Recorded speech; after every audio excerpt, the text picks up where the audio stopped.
देश में जो कोविशील्ड है उससे 1968 करोड़ की जीएसटी केंद्र सरकार वसूल रही है। और साथियों, जो केंद्र सरकार वैक्सीन की डोज प्रोक्यूर कर रही है वो मैंने एक्सक्लूड किया है, वो नहीं लिया है, उसके अंदर सम्मिलित नहीं किया है।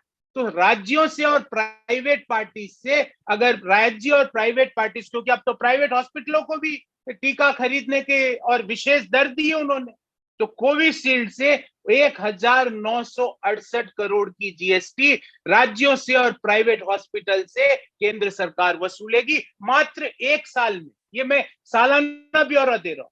कोवैक्सीन से मात्र 1 साल में केंद्र सरकार राज्यों से और प्राइवेट हॉस्पिटल से 1050 करोड़ की जीएसटी वसूली जाएगी। अर्थात मात्र वैक्सीन से राज्यों से और आम हिंदुस्तान के लोगों से 3018 करोड़ रुपए की जीएसटी सिर्फ वैक्सीन से वसूलने का काम केंद्र सरकार कर रही है। अगर हम ऑक्सीजन कंसंट्रेटर को इंक्लूड कर लें, क्योंकि ऑक्सीजन कंसंट्रेटर की सालाना डिमांड देश में अभी 36 लाख ऑक्सीजन कंसंट्रेटर की है।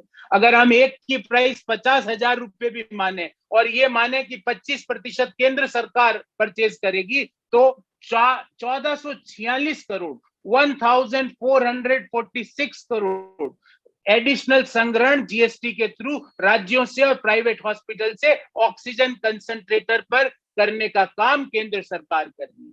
अगर हम रेमडेसिविर ड्रग्स को देखें, देश में अभी मौजूदा डिमांड 6 करोड़ रेमडेसिविर इंजेक्शन की है प्रति वर्ष। एक रेमडेसिविर में हमने ये माना कि 25% केंद्र सरकार ही खरीद रही, 75% का ही मैंने जीएसटी कैलकुलेट किया है, तो लगभग 1446 करोड़ रेमडेसिविर से संग्रहण कर दिए।